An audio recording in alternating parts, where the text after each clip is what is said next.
Les dije que el título de este mensaje es Levantando discípulos comprometidos con el reino. Por favor, quiero que no pestañee, pídale a Dios la posibilidad de que usted capte lo que yo intento comunicar desde aquí. Me gusta pensar, no sé si podemos el texto, pero habla de lucha. Nos cuesta pensar en el Evangelio como dos reinos que están o un reino que está en contra de los poderes de las tinieblas. Pero de verdad que cuando vino Jesucristo a la tierra, vino declarando la guerra contra el gobierno de las tinieblas. La Biblia dice que Jesús vino a deshacer las obras del diablo. Él vino a confrontar toda la obra del mal y de hecho venció a Satanás en la cruz del Calvario. Él vino a empoderar a su iglesia. Él vino a levantar su iglesia, a dar inicio a su iglesia y a empoderarla para que ahora su iglesia continúe con su misión en la tierra y para que el plan de Dios se cumpla en las naciones de la tierra. Pero quiero decirles algo que es muy importante, que si mi propósito fuera hablarles, por ejemplo, de identidad hoy día, entonces yo tendría que hablarles de la importancia de sabernos hijos de Dios. Entonces, para que nosotros podamos crecer en identidad, tenemos que entender y enraizarnos en la revelación de que somos hijos. Pero cuando yo quiero hablarles a ustedes sobre compromiso, entonces tengo que hablarles de ser discípulos, de la importancia de ser discípulos. Cuando usted y yo miramos el mandato de Jesús resucitado, cuando Él se le aparece después a los discípulos, después de haber muerto, resucita, Él les dice que la autoridad a Él le fue dada en el cielo y en la tierra, y ahora Él encomienda a sus hijos, a sus apóstoles y a sus discípulos para que vayan y discipulen las naciones. Hay una relación entre la misión y el poder que Él les va a otorgar. Entonces, fíjense que el propósito es discipular las naciones. Ahora, los tiempos que nos están tocando vivir son tiempos desafiantes, determinantes, decisivos, son tiempos acelerados, pero también son tiempos de cosecha. Las personas están viniendo por multitudes a la iglesia del Señor alrededor de todo el mundo y las congregaciones están creciendo en número. Ya no es de algunos lugares en que están surgiendo megas iglesias, sino que en muchas ciudades pequeñas de 200,000 habitantes están surgiendo iglesias de 10,000, de 70,000, de 50,000, de 30,000 personas. Y eso es Dios irrumpiendo en las ciudades. Y gracias a Dios que nosotros nos hemos levantado aquí y le hemos dicho: queremos, Señor, que tú digas de nosotros: ustedes son casa de mi deleite.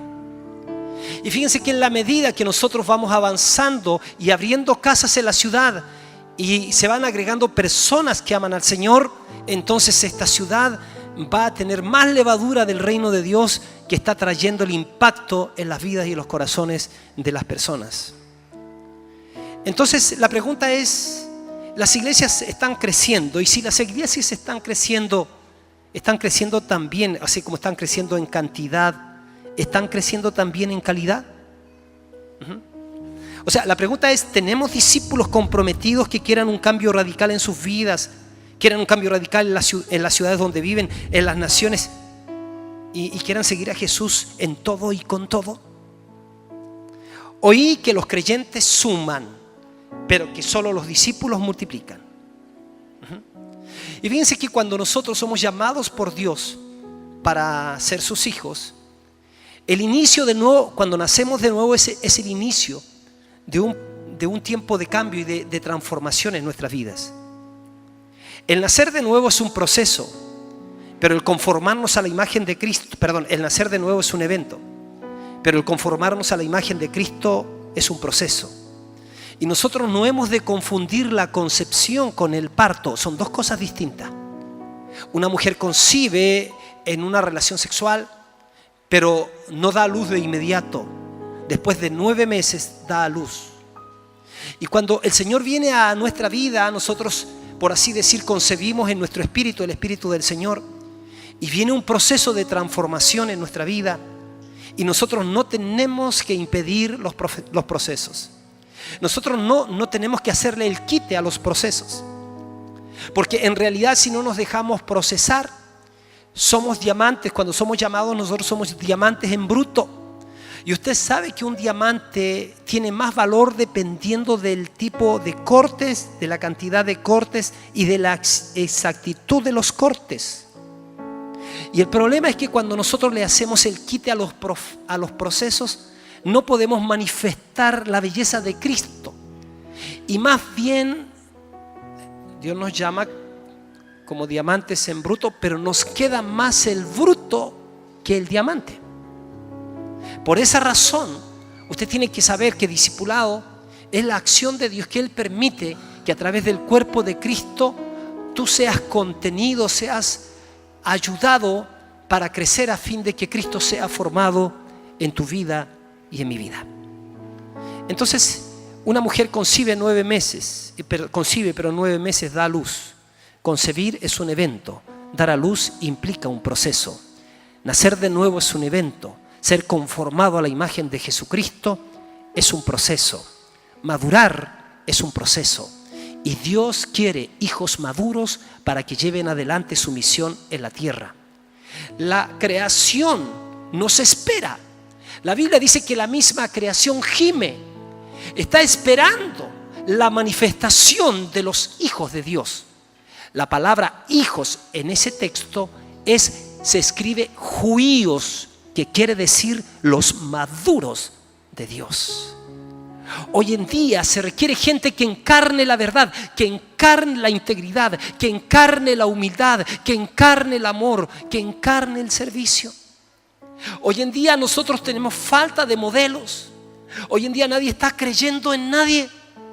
Y pareciera que nos sucede como esa figura o esa historia que escuché de ese gorila que se murió. Era un gorila de atracción principal en el zoológico y se murió de un día para otro.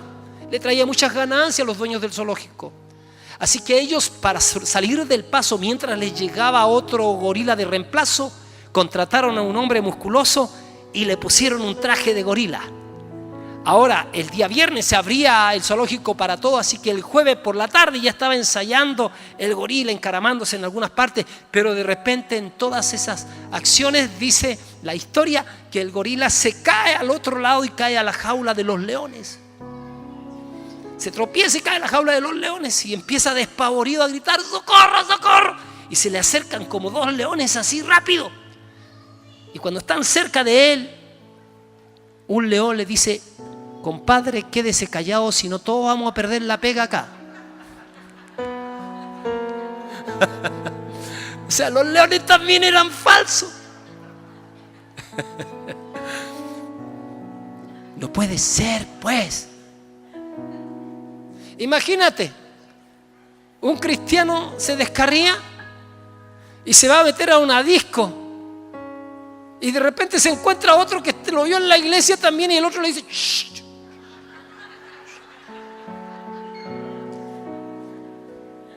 Obviamente que no debe ser así. Por esa razón, mis hermanos queridos, Jesús preparó discípulos para enviarlos a una misión apostólica. Los escogió cuidadosamente, trabajó en ellos, los formó, se impartió, invirtió su vida en ellos para que tuvieran las características que los hicieran aptos para realizar la tarea. Él demandó a cada uno de ellos, entre otras cosas, compromiso. Diga conmigo: compromiso. Él sabía que sin compromiso el reino no avanzaría. Y le quiero decir que no solamente Jesús lo sabía, yo también lo sé. Sin compromiso el reino de Dios no avanza en una ciudad. Sin compromiso el reino de Dios no avanza en una nación. Mire cómo somos nosotros. Nosotros venimos a veces a una reunión para salir iguales. Pero en realidad, gracias a Dios que hay gente que está creyendo, se está dejando seducir por el Señor y está aceptando la formación en su vida. Está exponiéndose delante de Dios diciendo: Señor, yo no quiero nada de mí en tu presencia, quiero ser transformado. Cuando nos miramos a nosotros mismos fuera de Cristo, nos vemos con un montón de debilidades y de pecados incluso en nuestra vida. Pero cuando nos veamos así, no es para condenarnos, sino que cuando nos veamos así, con debilidades predominantes en nuestra vida, vayamos delante de Dios y decir: Señor, sé que solo en tu presencia voy a ser transformado. Por eso que la oración no debe ser como un requisito, debe ser una necesidad. La oración es nuestro oxígeno. Y tú tienes que saber que para que tu oración sea una oración hermosa, tienes que saber que cada vez que vas a su presencia, no importa cómo vengas, Dios dice: te estoy esperando. Quiero hablarte, te comprendo, quiero sanarte, quiero restaurarte. Sé que te hace mal pecar, sé que vienes manchado, pero yo te quiero sanar, yo te quiero limpiar, yo te quiero restaurar, yo te quiero abrazar, yo quiero ir la segunda milla contigo, yo quiero enseñarte, yo quiero levantarte una vez más, yo quiero decirte: sana, sana, potito, rana, y quiero que vayas adelante. Así es Dios con nosotros. Él es tan paciente con nosotros. Me recuerdo del hermano Heraldris, que venía a estar con nosotros y decía que Dios era lento para la ira y rápido en perdonar. Que bien nos hace saber que Dios no anda buscando nuestras fallas para condenarnos. Pero también tenemos que saber que la razón por la que no tenemos que pecar no es solamente porque eso ofende a Dios. Claro, el pecado ofende a Dios, pero no cambia a Dios, no cambia el amor de Dios. Pero lo que tenemos que entender es que no debemos pecar porque el pecado nos cambia a nosotros. La paga del pecado es la muerte. Y Él siempre, cuando el enemigo te engaña para que tú masques la carnada del pecado, Él te va a mostrar la primera parte, pero no te va a mostrar las consecuencias. Él te va a pasar el cheque en blanco, pero después, y más encima, va a decir: fírmalo por favor. Pero lo que tú no sabes es que la cantidad después la va a poner Él, la cantidad de cobro. Por esa razón tenemos que ser sabios y dejarnos formar por el Señor. Ahora, en estos procesos tenemos que saber leer la soberanía de Dios. Tenemos que saber leer que Dios dice: mira, si yo te llamé para transformarte. Yo no busco tu comodidad, sino yo busco tu transformación. Te amo demasiado para dejarte tal como eres. Mire cómo yo estoy aprendiendo cosas en mi vida. Una de las cosas que me afectaba en el pasado era cuando yo veía gente a quien había amado y se iba de la iglesia. Pero ahora estoy entendiendo que los niveles de responsabilidad de la gente a veces son tan volubles que las personas, hay un porcentaje de gente ya estudiada que definitivamente un día va a estar contigo y mañana se va a aparecer en otro lado. Pero obviamente yo estoy hablándote a ti para que tú te comprometas con el Señor, a fin de que no formes parte del número de esas personas, para que el Señor pueda contar contigo. El Señor quiere ayudarte a resolver tus problemas. Él tiene el poder para eso. Tu problema tiene solución. Simplemente tienes que saber que es su gracia la que va a operar y sigue operando en ti, porque Él sí. Escúcheme. Usted conoce los perros de presa. Usted conoce, por ejemplo, los Golden Retriever son perros de presa. Tuve una experiencia difícil con un perro. A mí me gustaban los Golden, todavía tengo uno, ya está viejito. Ladra para adentro. Ya está viejito, pero es lindo. Y un día me lo llevo a comprar al mercado y de repente en el mercado hay una gata con hartos gatitos y los gatos arrancan y alcanzó a agarrar a la gata. Mire, pero ¿sabes qué increíble? Pero que yo no, y lo agarraba de la oreja. No. ¿Sabes qué? Pero no fue posible. Y salieron las personas del mercado: ¡asesino! ¿Quién es el dueño de este perro? Así: te voy a demandar. Y el gato: fue terrible, pero de verdad, o sea, es imposible. Y sabes que lo succionas. Y cuando el gato ahí movió la oreja y la cola, así como lo hice, ahí está el trofeo para ti. Ya, ese ejemplo que es feo, pongámoslo ahora bonito. El Señor, cuando pone su mirada en ti, Él dice: mis ovejas oyen mi voz, yo las conozco y ellas me siguen y no van a perecer jamás. Él te persigue, que tú te enojáis con Él, te eres indiferente con Él, pero Él te sigue igual. Y Él te aparece con su amor y con su misericordia.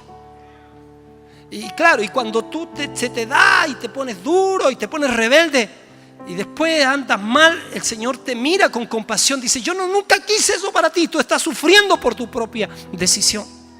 Pero tarde o temprano su amor aparece otra vez.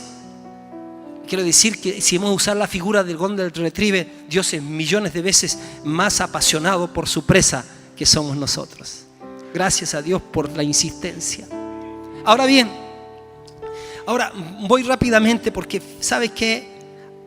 Estoy hablando del compromiso, estoy hablando de las personas que Dios quiere cambiar, quiere transformar. Pero esas personas tienen que disponerse a sus órdenes, disponerse delante de Él en su presencia. En la Biblia miramos personas con distintos niveles de compromiso con Jesús. Por ejemplo, están las multitudes. Piensen en las multitudes. Muchas veces aquí tenemos discípulos y tenemos multitudes. Y ¿sabe? El hecho que una iglesia sea numerosa no significa mucho si son solo espectadores del mover de Dios. No significa mucho si la gente, si tenemos una iglesia numerosa, pero la gente son solo espectadores del mover de Dios, no significa mucho. Dios quiere suplir las necesidades de la gente y quiere ayudarlas a salir de sus problemas. Él suplió las necesidades de todos. Jesús estaba siempre presto a orar por la gente. Pero en el momento de la cruz, pregunto yo, ¿dónde estaba el cojo que levantó? En el momento de la cruz, ¿dónde estaban los hambrientos que Él satisfizo? En el momento de la cruz, ¿dónde estaban los que resucitó? ¿Dónde estaba la prostituta que perdonó? ¿Dónde estaban los leprosos que Él sanó? Ninguno estaba ahí. ¿Por qué? Porque ellos eran parte de las multitudes. Las multitudes comen su pan, toman su agua, beben su agua, mas no se comprometen con Él. Jesús dijo que las multitudes siempre las tendríamos y hemos de orar por ellas y ministrarlas, pues para eso estamos. Pero no, de verdad no podemos contar con ellas para cumplir la voluntad del Padre en la tierra. No. Otro tipo de personas con las que Jesús se relacionó fueron los 70 discípulos. Ellos fueron llamados por Jesús. Estos 70 sobresalieron de otros en amor, en gratitud, en compromiso. Estos ministraban con autoridad sobre los demonios y las enfermedades. Ahí en Lucas 10, verso 1 dice: después de estas cosas designó el Señor también a otros 70, a quienes envió de 2 en 2 delante de Él a toda ciudad y el lugar donde Él habría de ir. Entonces ellos en sus corazones ardían de amor por las almas y el reino de Dios. Este fue el segundo nivel entonces de relación que estableció Jesús. Había un nivel de relación con las multitudes que no se comprometían con Él. Había otro nivel de los 70 que sí se comprometieron con Él. Luego vemos otro nivel, son los 12. Ellos fueron llamados a tener una relación cercana con Jesús. Jesús, para tomar los 12, oró toda una noche. Ellos iban a ser las columnas de su iglesia, columna y baluarte de la verdad. Y a partir de ahí todo el edificio bien concertado iba a crecer, unidos entre sí por las coyunturas que se ayudan mutuamente. Entonces Jesús llamó a esos 12 y ellos fueron llamados para que anduviesen con Él, a tener una relación cercana con Jesús, discipulado, intimidad. Ellos vinieron a tomar el ADN espiritual de Jesús. Se convirtieron en los fundadores de la iglesia de Cristo. Ellos fueron perseguidos, fueron apresados, torturados, asesinados por causa de Cristo y de predicar el evangelio. Ellos fueron llamados amigos de Dios y también fueron recompensados en el cielo por el Rey de Reyes y Señor de Señores. Lucas capítulo 9, verso 1 y 2 dice: habiendo reunido a sus 12 discípulos, les dio poder y autoridad sobre todos los demonios para sanar enfermedades, y los envió a predicar el reino de Dios y a sanar a los enfermos. Entonces fue, hermanos, ministrando a la multitud que Jesús encontró a los que Él llamó sus discípulos. A los 70, a los 12. Ahora, ellos, fíjese que los 70 no se conformaron con ser de la multitud, ni los 12 tampoco se conformaron con ser de la multitud. Pero hay otro nivel que es muy interesante, que es el nivel de los discípulos hijos. Este es un pequeño grupo. Estos son los que siguen a Jesús incondicionalmente, pues no todos viven como hijos de Dios. Podemos encontrar gente nacidos que son hijos de Dios, pero no viven como hijos de Dios. Solo aquellos que aprenden a caminar como hijos y reconocen a Dios como Padre pueden seguirle incondicionalmente. Entonces, mis queridos, para ellos ya no hay línea, porque están entregados por completo y ya no son dueños de sus vidas. Estos discípulos hijos tuvieron al pie de la cruz acompañando a Jesús. Estos discípulos hijos entraron en un nivel al punto de dar su vida por Él. Ahora, este es un remanente. Y sabes que yo creo que en un mundo de 7.000 millones de personas, la iglesia está apuntada a ser una gran cantidad de gente. Pero siempre ha sido así. Para tomar la cosecha, ha habido en todas las generaciones gente que se comprometió con Jesús. No importa los errores que cometió en la vida, pero aprendieron a pararse y tomaron la decisión de ser los íntimos del Señor. Esa gente fue la que el Señor usó para transformar las naciones, para cambiar las vidas, para tomar las familias. Ahora, voy rápido en esto. ¿Cuáles son las características de estos hijos discípulos o discípulos hijos de este remanente? La primera característica que yo veo, escuche, encontrar este tipo de personas dispuestas y disponibles, fieles y leales. Esas personas que entendieron que el reino de Dios y su justicia era lo primero. Esa gente son los hijos engendrados en la casa. Los que nosotros llamamos los hijos de la casa. Es como lo que le sucedió a Abraham, ahí en Génesis 14:14.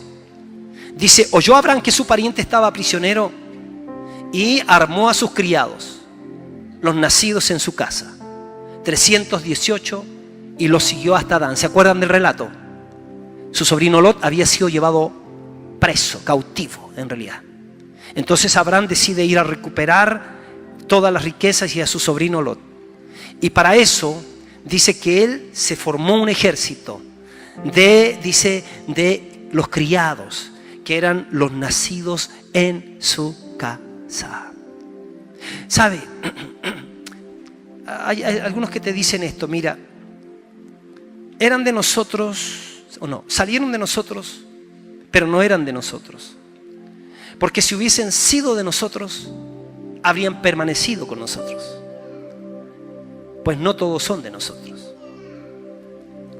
Hay personas que definitivamente, si hay alguien que caminó por años contigo, es capaz de abandonarte y denigrarte, es que no fue un hijo de la casa, es que no tuvo tu genética. Entonces los hijos no se van de la casa, o si se van, regresan, porque son hijos. Entonces los hijos de la casa son los que toman la genética del padre de la casa. Los hijos de la casa son los que comprenden el ordenamiento de Dios. Usted sabe que en el ordenamiento de Dios nosotros no escogemos lo que Dios determina. Más bien le hacemos el quite a lo que Dios determina. Y luego tenemos que rendirnos a lo que Dios determina. ¿Cuántos de nosotros le hemos hecho el lado, el quite a nuestro llamamiento? Y decimos, no, Señor, que otro lo haga. Pero definitivamente Dios ordena su casa. Y en toda casa hay un padre de la casa. En toda su casa hay colaboradores del padre de la casa. Y están los hijos de la casa. Para llevar adelante los objetivos de Dios, entonces, el primer requisito son los hijos engendrados en la casa. Los que tienen tu corazón. Ellos son tus hijos, ¿no? ¿Sabe? Ellos llevan la carga. Usted mira ahí en Números, capítulo 11, verso 16 y 17, dice, entonces Jehová, son los que llevan la carga. Entonces Jehová dijo a Moisés, reúneme 70 varones de los ancianos de Israel, que tú sabes que son ancianos del pueblo y sus principales, y tráelos a la puerta del tabernáculo de reunión y esperen allí contigo. Y yo descenderé y hablaré allí contigo y tomaré del espíritu que está en ti y los pondré en ellos y llevarán contigo la carga del pueblo y no la llevarás tú solo. Gracias a Dios por los que están llevando la carga de la cosecha. Gracias a Dios por ustedes, que algunos que han asumido la responsabilidad. Gente que dice, yo estoy dispuesto a llevar la carga, porque si bien entiendo, tienen la responsabilidad de presidir, pero esta carga es la carga de Dios y nosotros queremos llevarla con gusto. Otra característica entonces, además, ¿cierto? El remanente, esa gente que se relaciona íntimamente con el Señor y que son capaces de transformar una ciudad en las manos del Señor, además de ser los hijos engendrados en la casa, los que llevan la carga, son los portadores del ADN del padre de la casa.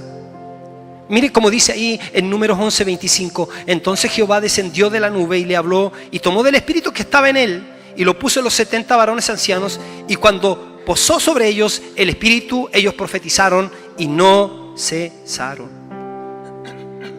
Ellos también tienen la unción para reproducirse en otros. Usted sabe que la unción no se transfiere solo porque te toca a alguien la cabeza. La unción se transfiere por relación. Y fíjense que viene cuando se te imparte por la relación. Por esa razón Jesús le dijo a los discípulos: quiero que caminen conmigo. Yo los llamo para que caminen junto a mí, para enviarlos a predicar. Y cuando Dios establece un mover en un lugar, obviamente que pone hombres que Él escoge, y luego dice: yo quiero que de la genética que estoy impartiendo en ti, la transfieras en ellos, a fin de que ellos, como hijos de la casa, caminen en la unción para reproducirse en otro. Primera de Timoteo capítulo 1, verso 1, Pablo a Timoteo le dice Pablo: verdadero hijo en la fe, gracia, misericordia y paz, le dice, de Dios nuestro Padre y de Cristo Jesús nuestro Señor. Y le dice a Timoteo, su hijo en la fe, su verdadero hijo en la fe, le dice: lo que has oído de mí ante muchos testigos, esto encarga a hombres fieles que sean idóneos para enseñar también a otros.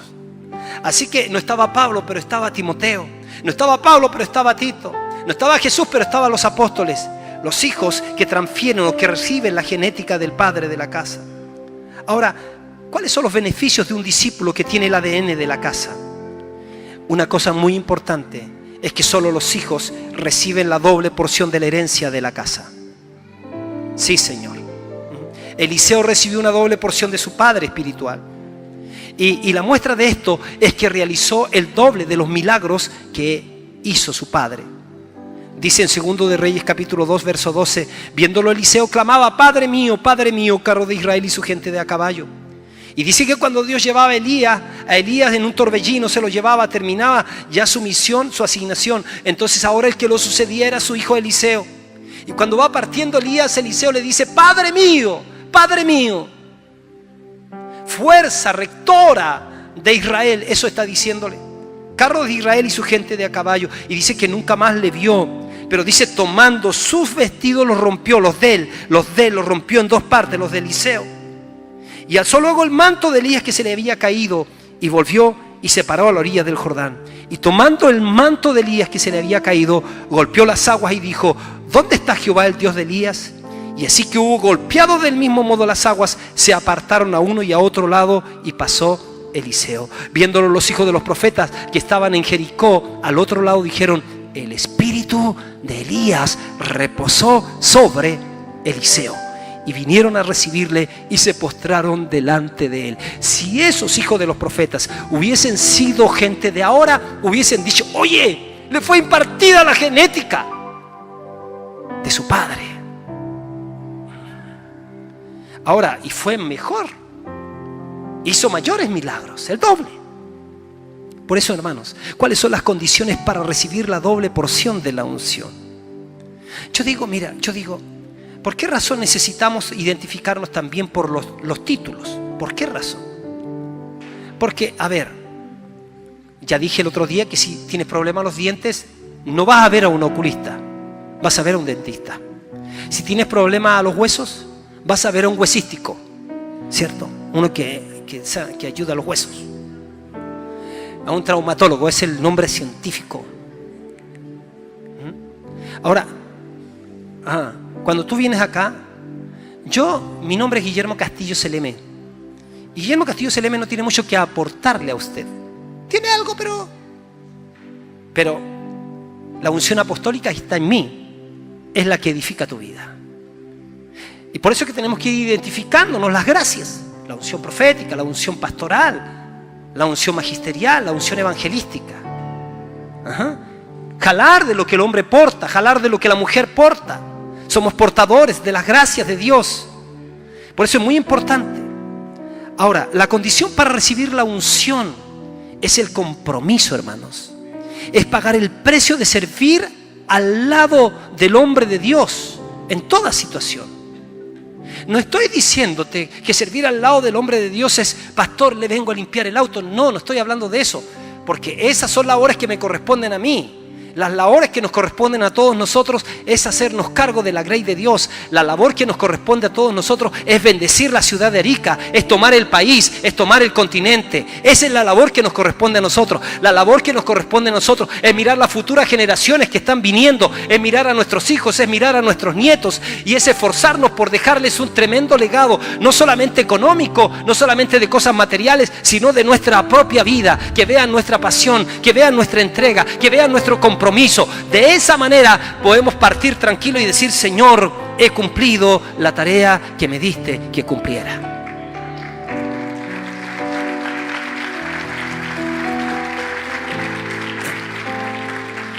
Ahora, mis queridos, para esto hay 3 líneas que tenemos que estar dispuestos a cruzar. La primera línea es la línea de la comodidad. ¿Sabe? Esto es muy importante. Porque fíjense que nosotros tenemos que formar gente y contener a la gente a ser obediente al mandato del Señor, de cumplir la gran comisión. Hay que hacer discípulos, uno a uno. Luego nosotros hemos estado aprendiendo también que tenemos que salir de las 4 paredes y por esa razón estamos llevando la iglesia a la ciudad. Por eso es que hoy día tenemos 33 células, pero empezamos a multiplicarnos y a multiplicarnos y a multiplicarnos y vamos a ser miles de personas en esta ciudad. Y es muy importante entonces que para que todo esto se cumpla, tú tienes que salir de la línea de la comodidad. Porque obviamente que, tú te conviertes y vienes a una célula y luego pasas de ser uno que viniste el primer día, ya del segundo día para adelante, ¿cómo se llaman? Estás en proceso, luego te haces un discípulo y luego de que te haces un discípulo tienes que ir a una reunión con tu líder, luego se te invita acá a una segunda reunión. Pero también se te habla de que sería bueno que llegues a ser un colíder de una célula. Y luego tienes que convertirte en un líder. Entonces ya te asumes más compromiso. Y luego se te dice que sería bueno que te conviertas en un supervisor, que vaya y atienda en el mes 4 células y le ayude a los líderes a llevar adelante la reunión. Todo eso demanda compromiso. Demanda compromiso, venir más temprano para ir al hospital, preparar los sándwiches, hacer el café, tomar el autito, llegar allá, poner la mesita, ponerte los delantales y hablar con amor a la gente y entregarle el cafecito, entregarle el sándwich. Requiere compromiso, que te juntes a las 5 de la tarde para orar y luego decir a alguna persona: señora, ¿hay alguna razón hay alguna necesidad que usted tenga para que yo pueda orar brevemente por usted?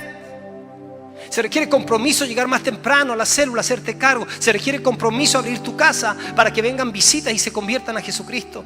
Se requiere compromiso formar parte del grupo de música, formar parte del grupo de la televisión, formar parte de sonidos, ser servidores. Se requiere compromiso.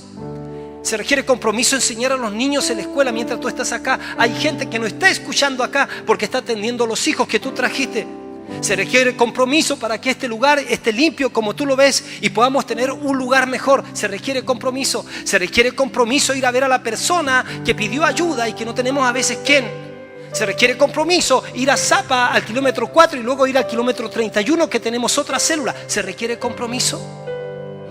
Y eso lo vamos a hacer con gente que paga el precio. Eso no lo podemos hacer con gente que es parte de la multitud. Por esa razón tienes que salir de la línea de la comodidad. Hay gente que dice: no, es que me va a sacar de mi comodidad. Me va a sacar de... Entonces tienes que cruzar la línea de la comodidad. Y a veces cuando Dios te empieza a llamar y empieza a demandar de ti, entonces tú te empiezas a poner incómodo.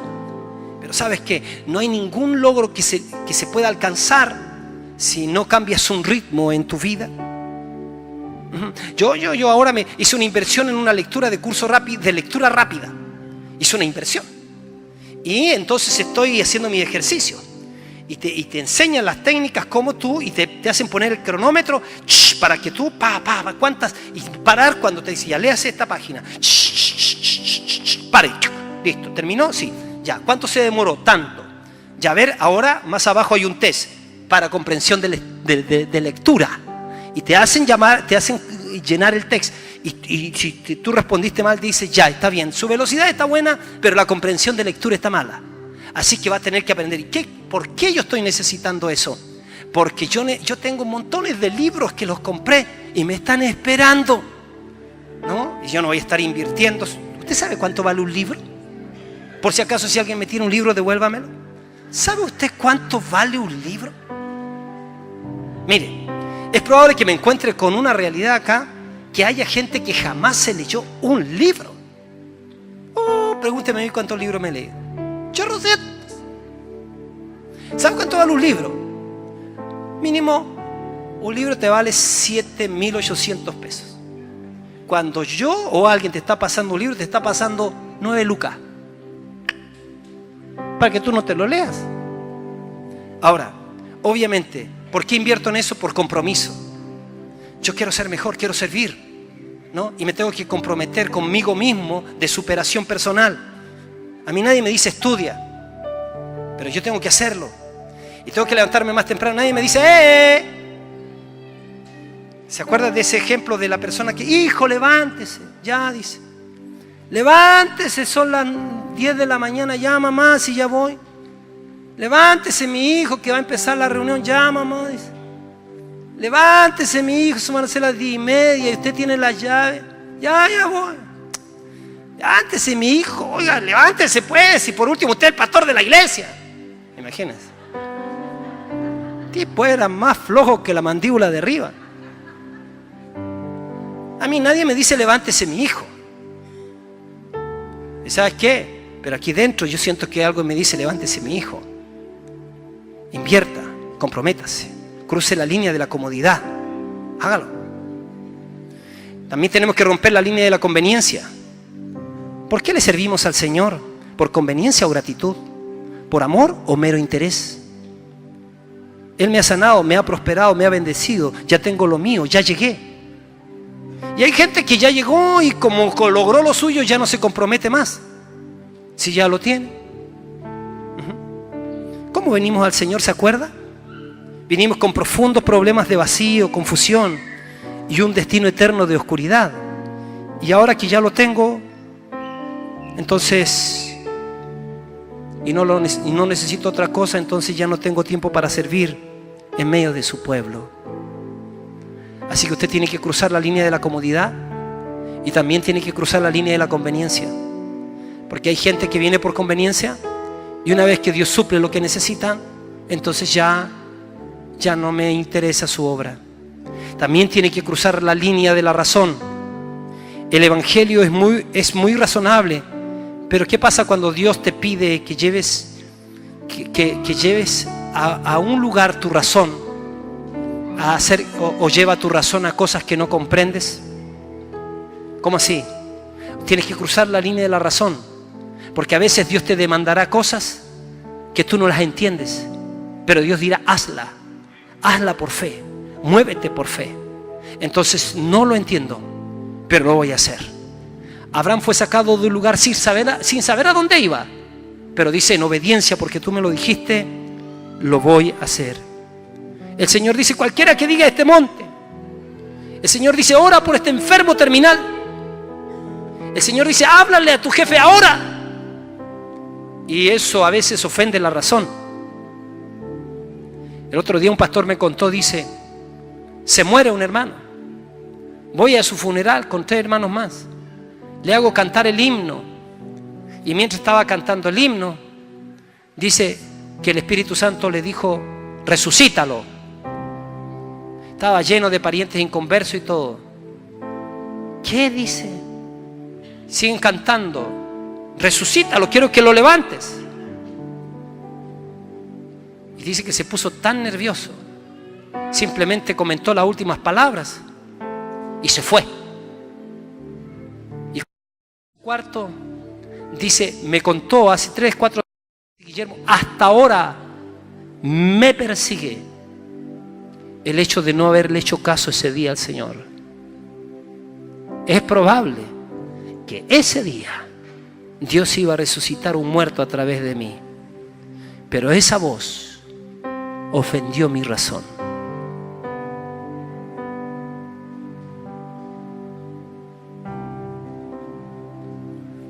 Dice que una persona, un cristiano, le estaba predicando a un ateo.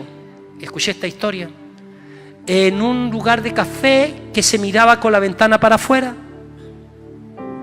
Y estaba tratando de convencer el cristiano al ateo.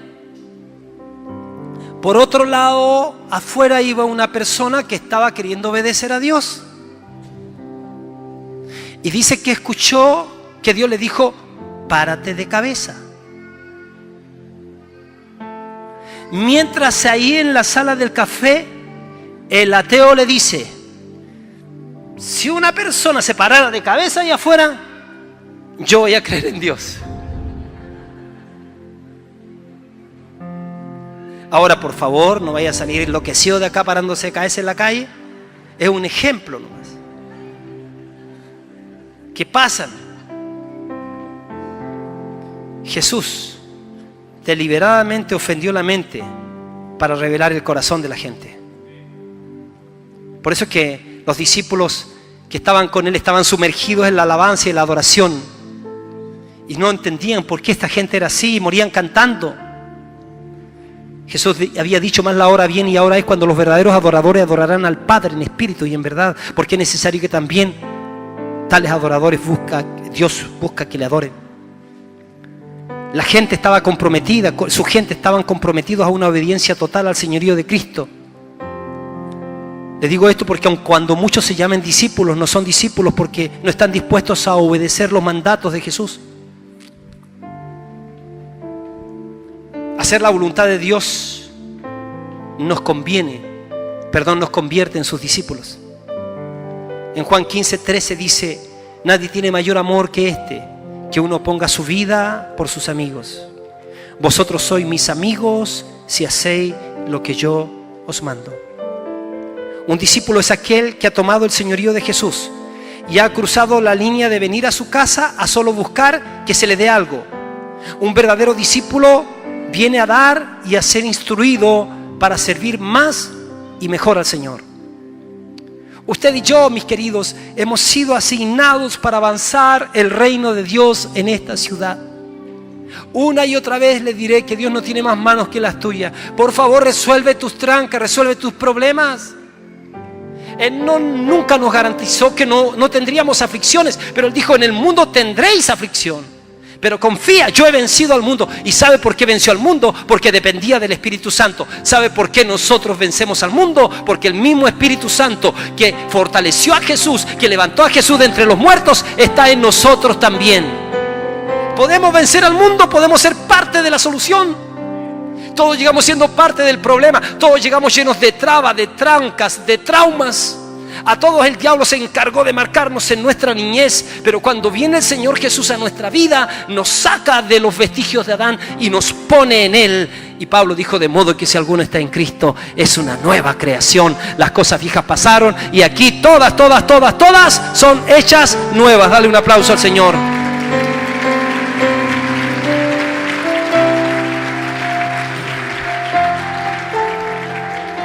Me quedan 7 minutos. Les dije que hemos sido asignados para avanzar el reino. La palabra asignó significa establecer a alguien para una misión, proclamarlo como un comandante o un general, como un rey. Asignar es levantar a alguien en alto, exhibirlo para que todos lo vean, asignarlo. Dice que asignó a los 12. La pregunta es: ¿por qué no asignó a la multitud? Porque Él sabía que con la multitud no se edifica. Solo los verdaderos discípulos edifican. Solo con discípulos se edifica, se avanza. Ellos son los verdaderos amigos de Jesús. Ellos tienen el privilegio de ser enviados con autoridad para echar fuera demonios, sanar enfermos, porque han pagado el precio y demostrado compromiso con Él y su obra. Por eso Jesús dice: ya no les voy a llamar siervos, porque el siervo no sabe lo que hace su Señor, pero les he llamado amigo, porque todas las cosas que oí de mi Padre se las he dado a conocer. No me elegisteis vosotros a mí, sino que yo os elegí a vosotros y os he puesto para que vayáis y llevéis fruto y vuestro fruto permanezca, para que todo lo que pidiereis al Padre en mi nombre, Él os lo dé. Le voy a decir algo. La geografía es importante. O sea, tienes que crecer donde fuiste plantado. Eso es compromiso. ¿Sabe usted que cuando he tenido momentos de trifulca en mi vida, trifulca en el griego quiere decir presiones y problemas. Cuando he tenido dificultades cototas, ¿sabes qué he pensado? ¿Por qué mejor no me voy a una ciudad más estratégica? Santiago, Viña, Valparaíso, más gente, tengo a mi hermano. Pero ¿sabe por qué no lo he hecho? Porque no tengo permiso. Estoy plantado acá. Estoy frito. Felizmente frito. Porque en última instancia eso me pasa en los momentos de trifulca. El lugar geográfico es muy importante. Elías fue mandado al arroyo de Querib. Y ahí estaba siendo bendecido porque los cuervos traían pan y carne y tomaba agua del arroyo. Pero cuando Dios quiso sacarlo de ahí para llevarlo a Sarepta, le secó el agua del arroyo. Le dio señales. Hay lugares en donde simplemente Dios te saca y te pone y te dice: yo te he puesto geográficamente acá, quiero que eches raíces, que crezcas, que madures. Así que cualquiera que sea la dificultad, descarte: ay, me cambio de iglesia. Como cualquiera sea la dificultad en su matrimonio, descarte: nos divorciamos, po. Como que viviéramos en la corriente de este mundo.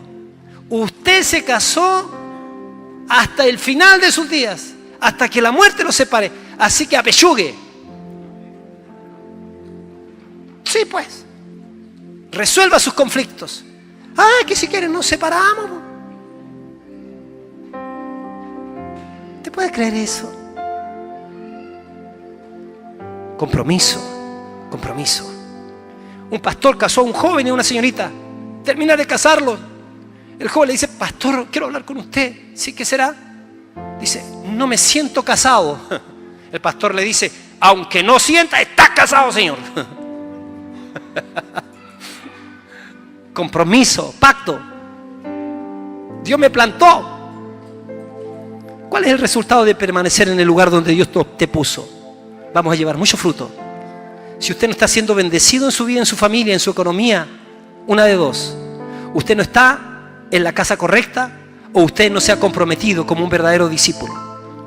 Pero si el saldo es favorable y usted ve búsqueda en medio de nosotros, ve búsqueda por lo mejor, ve amor por las almas, ve capacitación del liderazgo, mejor en el lugar donde usted está, donde usted se reúne, entonces esa es su casa.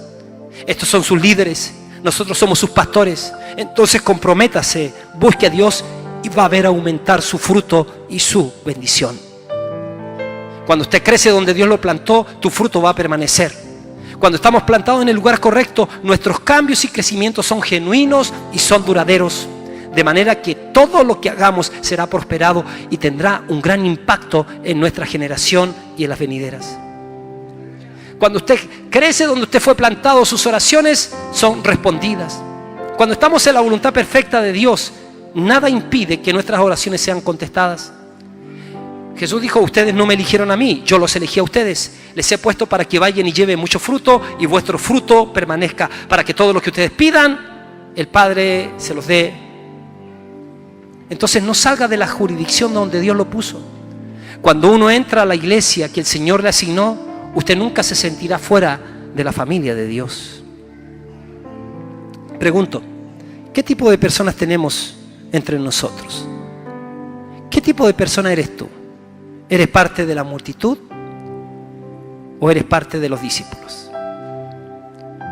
Los líderes debemos entender esta verdad. Con la multitud no se puede edificar. La multitud hoy está y mañana no. El discípulo está comprometido con Dios en obediencia.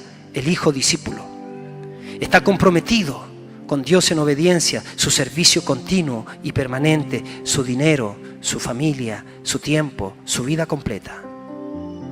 Si usted ha sido asignado como discípulo en esta casa y todavía está midiendo su servicio según su conveniencia, está midiendo su servicio según lo razonable o lo que le dé ganancia, es probable que todavía no ha cruzado estas líneas.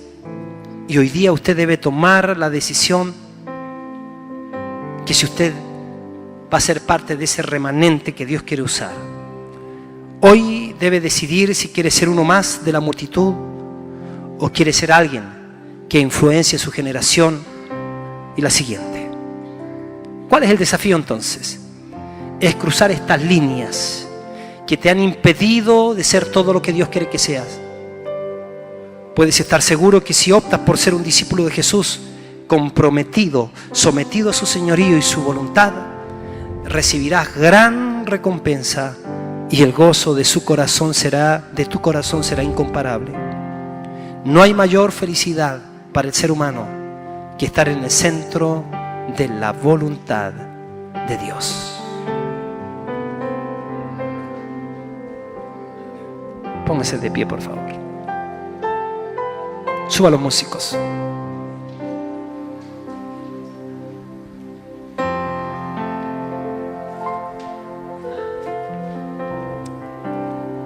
Póngame atención.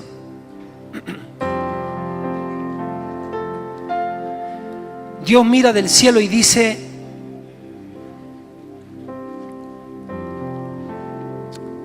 la raza humana cayó, yo no abandoné la creación, mandé a mis profetas, algunos rechazaron, a otros despreciaron, pero también hubo gente que les creyó. Mandé a mi Hijo para dar origen a la nueva creación llamada iglesia. Y los he puesto como luz y sal en las ciudades. Y estoy queriendo derramarme en sus vidas. Estoy queriendo bendecirlos a ellos y bendecir a través de ellos a las ciudades donde ellos están. El otro día me sucedió algo en mi casa. Nosotros tenemos nuestra cama, un velador, otro, una pantallita con luz y la otra.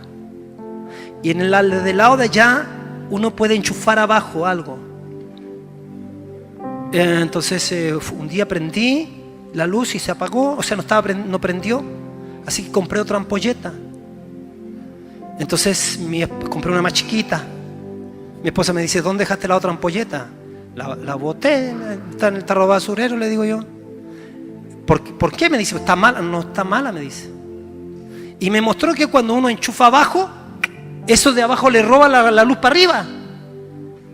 Entonces lo que estaba pasando es que había un interruptor que estaba obstaculizando que la ampolleta cumpliera su labor y yo la estaba desechando. Obviamente ella la sacó del tarro basurero, la puso y funciona. Lo que yo quiero decir es que hay ampolletas que están mal conectadas nomás. Usted de repente hay ampolletas que usted cree que se quemó y usted la mueve y prenden. Y yo siento que en esta mañana Dios está haciendo eso con muchos de ustedes. Está simplemente pegando un apretoncito, ¡tac!, para que empiece a dar la luz que usted tiene que dar. Y cuando la ampolleta, si hablara la ampolleta, dice: ¡oh! ¡Milagro!, diría la ampolleta. Estoy conectada con mi fuente. Diría: y la otra ampolleta le habla: ¿qué estás haciendo? Dice: estoy feliz porque estaba apagada, pero ahora fui conectada con mi fuente y estoy cumpliendo propósito. Eso es lo que Dios quiere. Que nadie le diga a usted que usted es una ampolleta que no sirve, que usted es una ampolleta fea, una ampolleta flaca, una ampolleta gorda. No, eso que no le importe a usted. El diablo le mandado a hacer para eso. Usted conéctese con él nomás. Usted comprométase nomás. Usted cruce las líneas de la comodidad, de la conveniencia. Cruce ese tipo de líneas del razonamiento. Sea un hombre de fe. Miremos la ciudad y dígale usted: Padre que miras del cielo. Te lo digo así porque también está dentro. Cuenta conmigo. Aquí en esta ciudad tiene que haber un remanente que se conecte con la fuente y que ilumine. Y cuando sabes que mientras más densas son las tinieblas, más uno busca la luz. Mientras más calor hace, más busca el agüita. Mientras más peor se ponga la cosa, más necesidad tiene Dios de tener un pueblo que bendiga a la gente.